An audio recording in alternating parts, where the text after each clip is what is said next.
오늘 봉독하실 말씀은 골로새서 3장 18절에서 4장 1절까지 말씀입니다.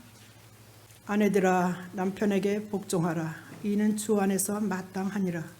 남편들아 아내를 사랑하며 괴롭게 하지 말라. 자녀들아 모든 일에 부모에게 순종하라. 이는 주 안에서 기쁘게 하는 것이니라. 아비들아 너희 자녀를 노엽게 하지 말지니 낙심할까 함이라. 종들아 모든 일에 육신의 상전들에게 순종하되 사람을 기쁘시게 하는 자와 같이 눈가림만 하지 말고 오직 주를 두려워하여 성실한 마음으로 하라. 무슨 일을 하든지 마음을 다하여 주께 하듯 하고 사람에게 하듯 하지 말라. 이는 기업의 상을 주께 받을 줄 아나니 너희는 주 그리스도를 섬기느니라. 불의를 행하는 자는 불의의 보응을 받으리니 주는 사람을 외모로 취하심이 없느니라. 상전들아 의와 공평을 종들에게 베풀지니 너희에게도 하늘에 상전이 계심을 알지어다. 아멘. 바울 사도는 3장 1절에서 그렇게 말하고 있습니다. 너희가 그리스도와 함께 다시 살리심을 받았으니 위의 것을 찾으라.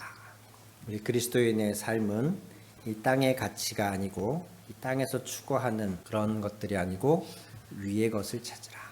또한 3장 12절에서는 하나님이 택하사 거룩하고 사랑받는 자처럼 긍휼과 자비, 겸손, 온유와 오래 참음을 옷 입으라.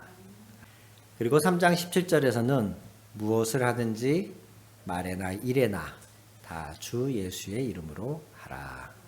이렇게 권면을 하고 이제는 이 권면들이 가정이라고 하는 보다 좁은 영역에서 보다 특별한 영역에서 구체적으로 어떻게 드러날지를 3장 18절부터 적고 있습니다.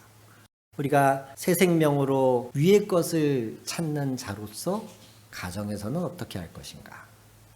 하나님이 택하사 거룩하고 사랑받는 자로서 긍휼과 자비, 겸손, 온유, 오래 참음을 옷 입은 사람이 가정에서는 어떠할 것인가? 무엇을 하든 말에나 일어나 다 주 예수의 이름으로 하는 사람은 과연 가정에서 어떤 아비, 어떤 어미, 어떤 자녀와 어떤 종이 될 것인가? 그것을 이제 구체적으로 3장 18절부터 말하는 것입니다. 바울은 지금 읽으셔서 아시겠지만 그 당시 로마 문화권에서의 가정 질서를 1차적으로 존중하고 인정하고 받아들입니다. 그 당시에 남자와 여자, 부모와 자녀, 종과 상전 사이에 이미 형성되어 있는 관계를 일단 받아들입니다. 당장 종들에게 노예 해방 운동을 하라고 바울은 권면하지 않습니다. 평등을, 모든 계급 타파를 외치지도 않습니다. 남녀 평등을 주장하라고 부추기지도 않습니다. 그리스도인들이 속한 사회의 규범을 받아들이면서 그러나 그 가운데에 예수 그리스도가 주 되심이 드러나는 새로운 방식으로 기존에 형성되어 있는 문화 안에서 구조 안에서 살되 예수 그리스도가 주 되시는 새로운 방식으로 살 것을 말하고 있는 겁니다. 먼저는 아내와 자녀와 종들에 대한 권면을 한번 보시겠습니다. 18절, 20절, 22절입니다. 먼저 18절 보시겠습니다. 아내들아 남편에게 복종하라. 이는 주 안에서 마땅하니라. 20절 다 같이 자녀들아 모든 일에 부모에게 순종하라. 이는 주 안에서 기쁘게 하는 것이니라. 22절 종들아 모든 일에 육신의 상전들에게 순종하되 사람을 기쁘게 하는 자와 같이 눈가림만 하지 말고 오직 주를 두려워하여 성실한 마음으로 하라. 아멘.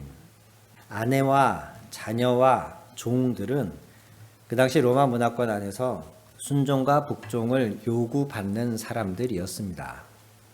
바울 사도가 굳이 말하지 않아도 이들이 살던 문화 안에서는 가정에서 남편과 아내의 관계 안에서의 아내, 부모 자식과의 관계에서 자식, 또한 노예나 종인 사람들은 마땅히 순종하도록 이미 강요받고 있던 사람들입니다. 1차적으로 바울은 그것을 받아들이고 인정합니다. 여러분, 권위라는 것은 어떤 사회의 구조는 어느 시대에 어떠한 모습으로든 일단 존재할 수밖에 없습니다. 동양이냐 서양이냐 과거냐 현재냐에 따라서 그 형태는 계속 변하지만요. 권위라는 것 자체는 없어지지 않습니다. 우리가 속한 사회가 남녀나 나이로가 아니라 그 어떠한 형태로든 아무 권위도 없다고 생각해 보십시오. 이 사회의 조직이라는 게 가능하겠습니까? 직장에서도 저마다 각각 일하는 한 사람 한 사람이 있을 뿐 서로 어떠한 권위도 갖고 있지 않고 어떤 지시를 내리든가 지시를 이행하는 그 어떠한 관계나 조직도 없는 그런 집단, 그런 사회를 한번 생각해 보세요. 어떤 공통된 목표를 형성할 수도 없습니다. 어느 한 방향을 향해서 나아갈 수도 없고요. 제각각 자기의 생각이 다 다를 텐데 그 수많은 사람들이 어떤 하나의 방향성 없이 모두 똑같은 권위를 가지고 자기가 하고 싶은 것을 한다면 사회라는 것 자체가 존재할 수가 없습니다. 100년 전과 지금이 다르고 또 지금과 100년 후가 그 모양과 구조는 다르겠지만 어떤 식으로든 권위는 존재할 수밖에 없어요. 때문에 바울 사도는 우리가 존재하고 있는 살고 있는 이 사회 구조를 일단 받아들입니다. 바울 사도의 아내와 자녀와 종들을 향하여 복종하라 순종하라 하는 이 권면은 그 당시의 입장에서 봐서도 전혀 이상할 게 없고 오히려 마땅하고 당연한 권면이었습니다. 그런데 단순히 바울이 그러면 아무런 개선의 여지 없이 그저 그 당시의 로마 문화권 안에서의 이들의 복종을 있는 그대로 인정해서 그것을 똑같이 가르치고 있느냐? 그렇지 않습니다. 첫째로는 순종, 복종을 해야 하는 이 대상들에게 그 순종에 새로운 의미를 부여합니다. 아내들에게 남편에게 복종하라. 그런데 이것이 주 안에서 마땅하기 때문이다. 라고 말씀하고 있고요. 부모에게 순종하라는 자녀의 가르침 안에 마찬가지로 이것이 주 안에서 기쁘게 하는 것이다. 곧 주를 기쁘게 하는 것이다. 세번역은 이렇게 번역해요. 주를 기쁘시게 하는 것이다. 22절에서도 상전들에게 순종하라고 가르치면서 주를 두려워하여 성실한 마음으로 하라. 이렇게 가르칩니다. 이 뒷부분을 빼면 앞부분은 그 당시 사람들이 의뢰히 하던 말이죠. 아내와 자녀와 종들에게 순종해라, 복종해라, 내 말 들어. 의뢰하던 말인데 또한 이들은 태어나기를 여자로 태어났고 태어나 보니 나의 부모가 있고 내 부모가 가난해서 나를 종으로 팔아서 어쩔 수 없이 나는 순종할 수밖에 없어. 나는 기구한 운명을 팔자를 타고 나서 이렇게 사는 수밖에 없어. 이번 생은 망했어. 이런 생각으로 순종할 수밖에 없었던 사람들이 향해서 바울은 그들의 순종에 새로운 의미를 부여하는 겁니다. 너는 어쩔 수 없어서 순종하는 게 아니고 이것이 주 안에서 주를 기쁘시게 하는 거고 이것이 주 안에서 마땅하기 때문에 너의 상전이신 주님을 위하여 하는 것이기 때문에 너희는 순종해라. 이렇게 말하고 있는 것이죠. 제가 종종 예를 들어서 아마 이제 우리 교회 성도님들은 이 예화가 익숙하실 텐데 한 건축 현장에서 인부들을 향해서 누군가 물어봅니다. 첫 번째 인부에게 당신은 지금 뭘 하고 있습니까? 그랬더니 퉁명스럽게 보면 모르고 벽돌 나르고 있잖아요. 그 옆에 있는 또 다른 사람에게 질문을 합니다. 당신은 뭘 하고 있습니까? 그랬더니 그 사람의 대답은 나는 지금 커다란 건물을 짓고 있습니다. 마지막으로 세 번째 사람에게 똑같은 질문을 던졌습니다. 당신은 지금 뭘 하고 있습니까? 네, 저는 하나님의 거룩한 성전을 짓고 있습니다. 같은 현장에서 같은 일을 하고 있지만 그 마음가짐은 전혀 다를 수 있다는 것입니다. 우리가 나고 자란 이 사회가 이 문화가 갖고 있는 어떤 구조 안에서 우리는 때로는 어쩔 수 없이 해야 하는 많은 것들이 있어요. 약자이기 때문에 가난하기 때문에 힘이 없기 때문에 배운 것이 많이 없어서 우리는 어쩔 수 없이 해야 하는 많은 것들이 있는데 바울 사도는 복음을 영접한 사람들에게 그 어쩔 수 없음에 대한 새로운 의미를 주는 겁니다. 너는 이 사회 구조의 희생양이 아니야. 네가 태어나길 그렇게 태어났기 때문에 어쩔 수 없이 순종해야 되는 게 아니야. 너의 그 순종, 그건 주님께 하는 것이야. 너의 그 순종, 주를 기쁘시게 하는 것이야. 왜? 네가 주 안에 있기 때문에. 너의 주인은 그리스도 예수이기 때문에. 그래서 아내가 남편에게 또는 종이 주인에게, 자녀가 아비에게 머리를 숙일 때 너희는 눈앞에 있는 그 사람에게 머리를 숙이는 게 아니고 너희의 주인이신 그리스도께 순종하는 것이야. 이렇게 말하고 있는 것이야. 이것은 동시에 때문에 이들의 순종이 맹목적이거나 무지성적 순종이 아니라고 말하는 것입니다. 나의 순종의 궁극적 대상이 그리스도이심을 인식하며 하는 순종은 그리스도의 뜻에 어긋나는 것에 순종할 수 없습니다. 불법적이거나 탈법적이거나 폭력적인 것에 맹목적으로 순종하는 것, 그것은 주 안에서 하는 순종이 아닙니다. 오직 나의 이 순종을 통하여 주님이 기뻐하실 것이다. 주님이 원하시기 때문에 하는 순종, 이것이 진정한 그리스도인으로서의 순종이라는 것이죠. 그리스도 안에 있는 하나님의 자녀로서 하는 순종, 이것이 비록 권위 안에서, 사회 체제 안에서 하는 순종일지라도 바울이 새롭게 의미 부여해주는 그리스도인들의 순종인 것입니다.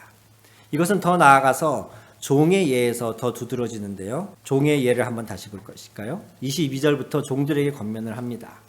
22절에서 24절까지만 종들아 모든 일에 육신의 상전들에게 순종하되 사람을 기쁘게 하는 자와 같이 눈가림만 하지 말고 오직 주를 두려워하여 성실한 마음으로 하라. 무슨 일을 하든지 마음을 다하여 주께 하듯 하고 사람에게 하듯 하지 말라. 이는 기업의 상을 주께 받을 줄 아나니 너희는 주 그리스도를 섬기느니라. 종은, 노예는 그 당시 주인의 재산 목록이었습니다. 한 사람의 인격으로서 대우받지 못하는 존재였습니다. 하물며 그들이 무엇을 상속받는다는 것은 꿈도 못 꿀 일이었습니다. 내가 하는 이 순종이 나의 주인에게 하는 순종이 아니고 그리스도께 하는 순종이다. 나는 이 눈앞에 보이는 주인이 아니라 예수님께 순종하고 있는 거야. 이런 마음을 먹는 것이 단순한 정신 승리가 아니고 그 순종이 한 사람의 크리스찬, 한 사람의 하나님의 자녀로서 다른 모든 사람, 심지어 지금 자기의 주인인 그 사람과 함께 하늘의 기업을 물려받을 상속자라는 자격으로 하는 것이라는 거예요. 주인의 재산 목록에 불과한 내가 하나님 나라에서는 24절에 그렇게 말하고 있잖아요. 기업의 상을 주님께로부터 받을 상속자가 된다는 거예요. 상속자는 아들만 해당하는 겁니다.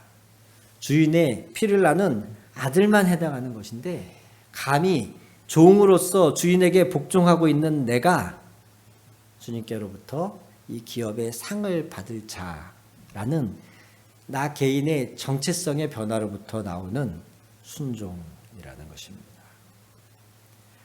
바울 사도가 당시의 문화권 안의 구조를 있는 그대로 받아들이는 것처럼 보일 수도 있지만 그들의 순종과 복종에 머리 대신 그리스도 안에서 하는 순종이라고 하는 새로운 의미와 새로운 제한과 그 가운데에 기업의 상을 받을 새로운 자격을 줌으로써 외형은 그 당시의 문화를 받아들이는 것 같지만 그 내용적인 측면에 있어서 바울은 전혀 다른 얘기를 하고 있는 것이에요.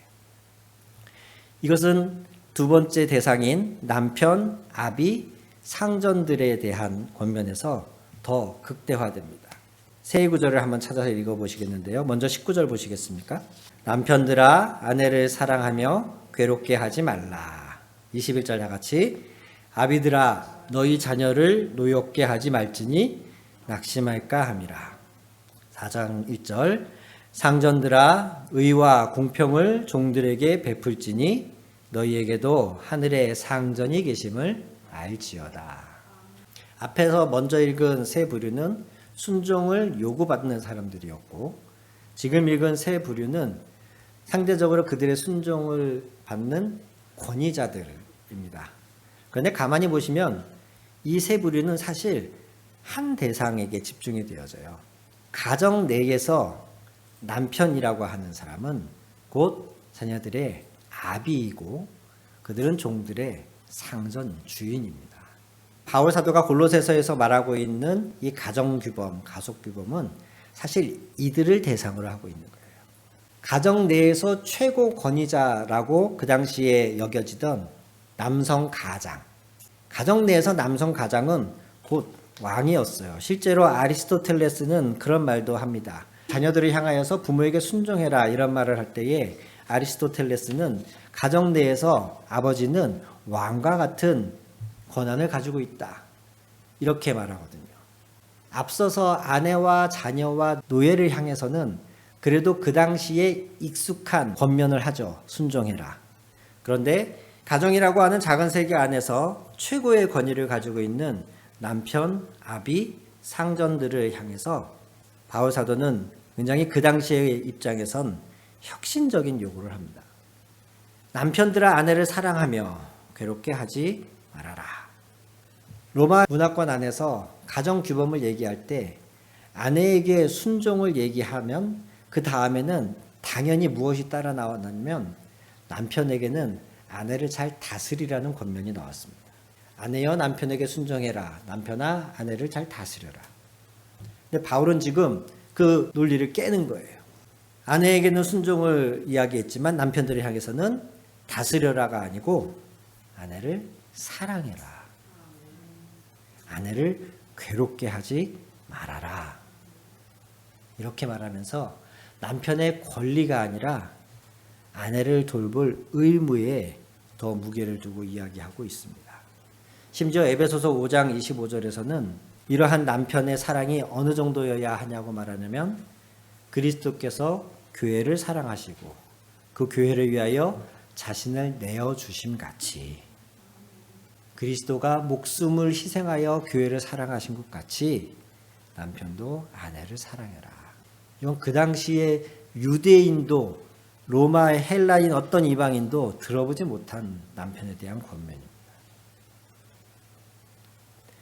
아비들을 향한 권면도 마찬가지입니다.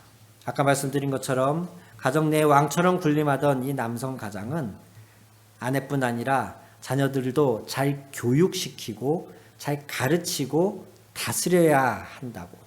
좋은 아비는 자녀를 잘 교육시키고 다스리는 아비다. 이것이 그 당시에 팽배한 보편적인 가치였습니다. 그런데 바울 사도는 지금 그 관행을 깨는 것이에요.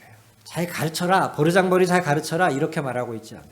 아비들아 너희 자녀를 노엽게 하지 말아라. 너희 자녀들을 분노케 하지 말아라. 너희들의 자녀가 낙심할까 함이라. 여기서 낙심은 의욕을 잃을 정도로 용기를 잃는 상태를 말한다고 합니다. 바울 사도가 지금 강조하는 것은 한 가정의 최고 권위인 남성 가장들에게 너희는 너희의 권위를 사용하여서 너희의 권위 아래에 있는 사람들을 너희 마음대로 조종하고 너희 마음대로 그들을 괴롭히고 너희 자신의 이익을 위해서 그들을 사용하려 하지 말고 그리스도가 교회를 사랑하듯 아내를 사랑하고 너희의 자녀를 노엽게 하지 말고 잘 돌보아라. 이렇게 말씀하고 있는 것이죠. 말씀 안에서 복음 안에서 아비와 자녀의 관계는 하나님도 즐겨 사용하시는 비유입니다.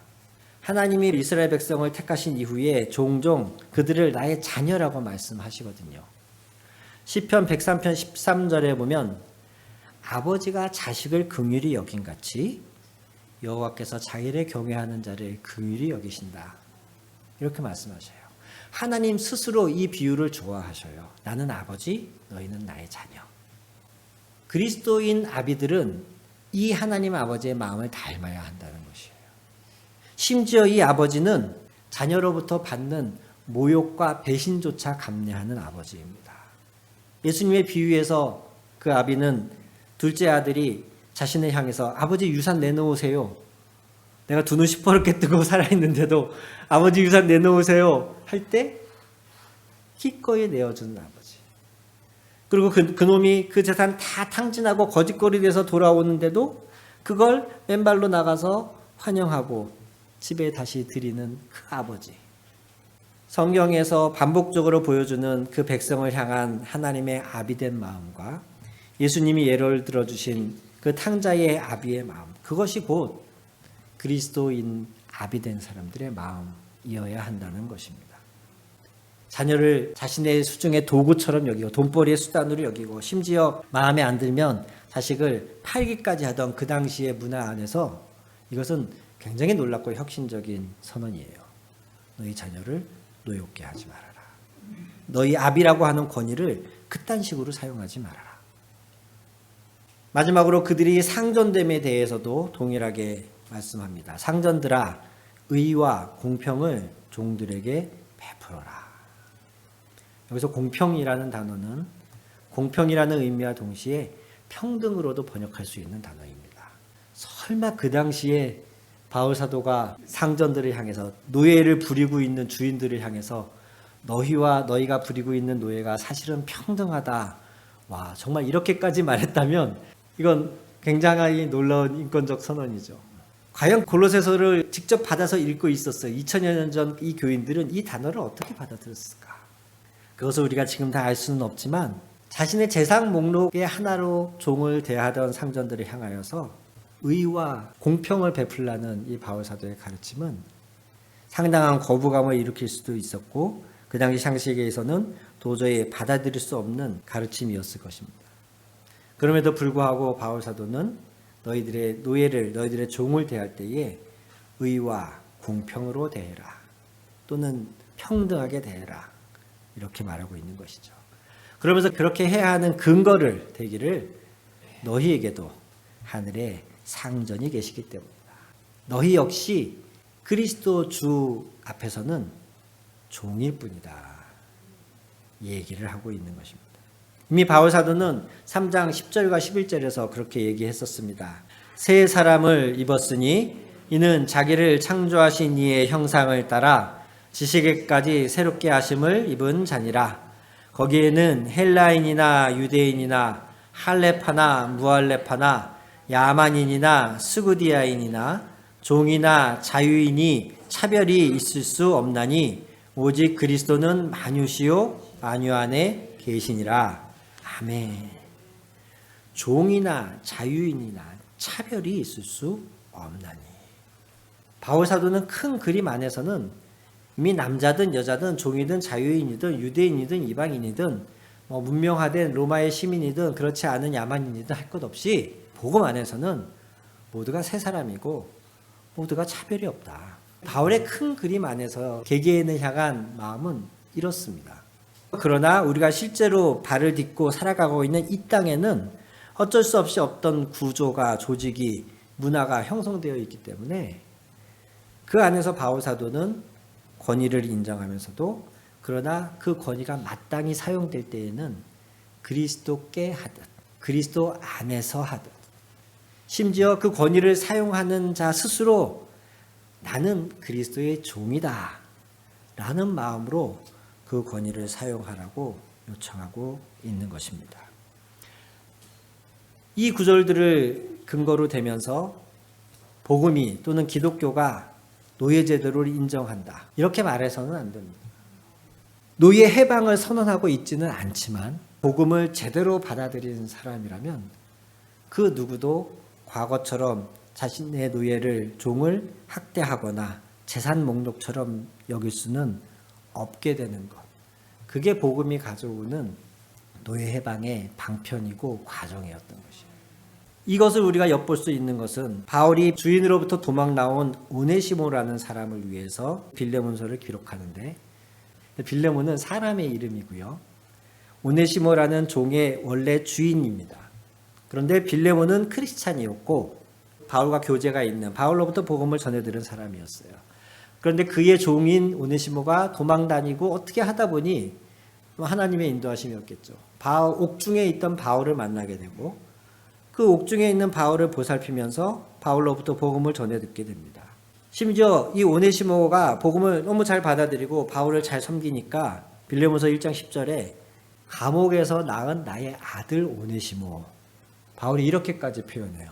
그래서 이 오네시모를 위해서 그의 원래 주인이었던 빌레몬에게 편지를 쓰는 겁니다.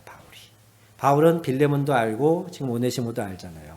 그런데 오네시모는 빌레몬으로부터 도망친 주인이에요. 잡히면 사실 그 당시에 로마 법 안에서는 큰 일을 치러야 됩니다. 죽을 수도 있는 사람입니다. 심지어 오네시모가 도망칠 때 빌레몬에게 어떤 금전적인 손해를 끼치고 도망쳤어요.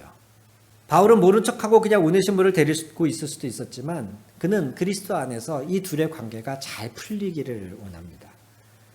그래서 오네시모를 위하여 빌레몬에게 편지를 쓰면서 빌레몬서 1장 16절에 이렇게 적기를 이후로는 종과 같이 대하지 아니하고 종 이상으로 곧 사랑받는 형제로 둘 자라. 네게 특별히 그러하거든 하물며 육신과 주 안에서 상관된 네게랴.